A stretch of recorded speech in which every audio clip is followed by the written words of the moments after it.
রামিসা, এই মেয়েটির কথাগুলো শুনলে এখনো গায়ের লোম দাঁড়িয়ে যা।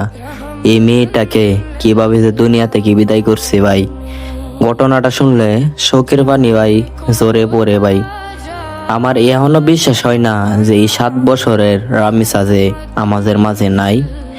এই কথাটাই আমরা সবসময় বলি, কারণ এই মেয়েটির মতো আরো কত কত হাজারো মেয়ের জীবন এইভাবে গেছে।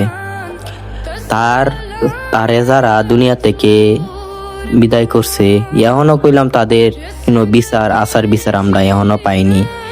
একটা অপরাধীকে যদি এতটা দিন যদি সময় দেয়, তো এই অপরাধীটা কত কিছুই না বানানো গল্প বের করবে।